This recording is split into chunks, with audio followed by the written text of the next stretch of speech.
이게 점이야.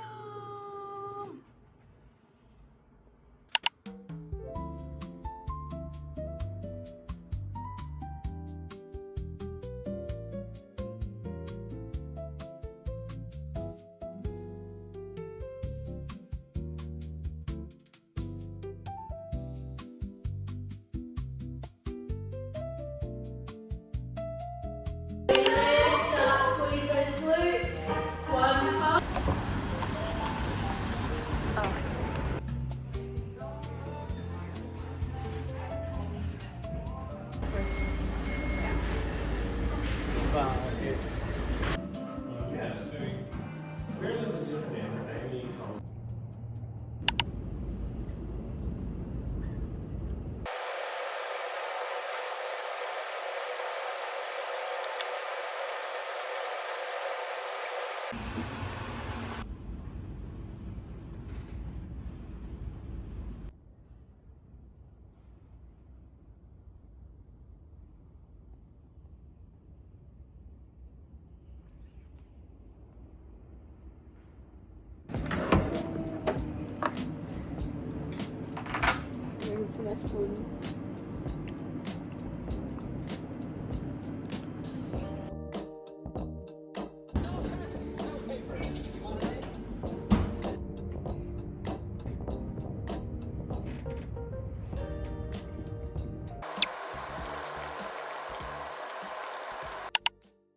I'll start from the very top on how bilirubin forms, so it's easier to like digest everything.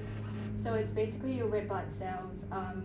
One red blood cell has 4 globular proteins, that's like the component of it, and each globular protein is going to have this component called heme where oxygen binds, and every 120 days your red blood cells are going to break down, and when your heme breaks down, that's going to form your unconjugated bilirubin, which is insoluble, and it's mainly known to be toxic to the human body, and it leads to what we're used to, like jaundice. And what this happens is because it's insoluble, it's going to bind to your albumin proteins, and it's going to be transported to your liver, and your liver is the one where it's going to convert your unconjugated to your conjugated bilirubin, and which is soluble, so you don't really need your albumin protein to be bringing it around. And the conversion takes place by this enzyme called the UGT enzyme. So how do you differentiate unconjugated and conjugated bilirubin? So the main one is that, yes, the first one is insoluble, the second one is soluble, so you don't need your proteins like I already mentioned, and your conjugated bilirubin is known to be less toxic to the human body. So your unconjugated bilirubin, if it builds up, especially for neonates, it can cross the blood-brain barrier, and it can lead to this term called kernicterus, which is a bit more severe in terms of the outcome. Very severe. Okay, very severe. Can be catastrophic. Yep. And so going back to the conjugated bilirubin, like those are the main differences. It's going to leave the liver, and it's going to be added to your components that which make bile, and it's going to be transported to your small intestine, converted to urobilinogen, which has conversion through 3 other components. So 80% of your urobilinogen is going to form this thing called stercobilin, which is eradicated from your feces, so that's the brown that you get from your feces, and then 18% is transported back to the liver, and it's converted back to conjugated bilirubin, so it's basically like a recycling process, and then 2% of it is going to form your urobilin, which forms a yellow component in your urine. So in terms of the difference in clinical signs between your unconjugated and your conjugated, for your unconjugated, usually your urine is going to come out with a normal color, and your stool is going to be pretty normal as well, and then you may have signs of hemolysis like pallor, fatigue, and tachycardia, and you can have things like kernicterus, which I've already discussed. And in terms of your conjugated bilirubin, the other clinical signs you can get is that your urine is going to look a bit more dark and tea colored, and your stool can look quite pale.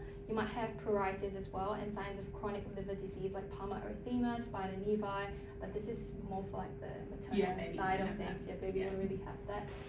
So some of the causes for unconjugated bilirubin, I think I like to split it to like increase in production or decrease in conjugation. So in terms of increasing production, you're going to think of like hemolysis, internal bleeding, or like cephalohematoma. But then for decreasing conjugation, it's more like a physiological kind of thing where you might have like your newborn having jaundice, it's a physiological. And then you might have breast milk jaundice as well because you have a decrease in your UGT enzyme activities. And then you can have this thing called Gilbert syndrome where the baby, it's like a congenital thing, right? And then the babies don't really have that UGT enzyme activity going on in their livers. So you don't really have the conversion. And you have this other thing, I feel like I'm going to butcher it, Kriegler-Naja. Oh, Kriegler-Naja, sorry. My handwriting's horrible. It's like a much more severe genetic defect affecting your UGT enzyme as well. And then for other causes of your conjugated bilirubin, you're going to have things like biliary atresia, neonatal hepatitis, metabolic diseases, and sepsis. So I like to think of it in a way where for conjugated bilirubin, you're going to think of like there's a blockage in the liver system or like a biliary system dysfunction. Whereas for your unconjugated bilirubin, you can have problems with the liver itself or like anything above the liver. Yeah. And in terms of the treatment for unconjugated bilirubin, I think we can focus on making it easier to remove the accumulation of bilirubin itself. So things like phototherapy, hydration, and feeding. Whereas for conjugated bilirubin, you're trying to find the blockage, so the main cause of like the accumulation of your conjugated bilirubin. So it's more like investigations and trying to treat that exact cause. Yeah. And this is all significant because like based on the clinical science, it kind of guides your treatment pathway in terms of what you can do for the neonate. Yeah. So that's all.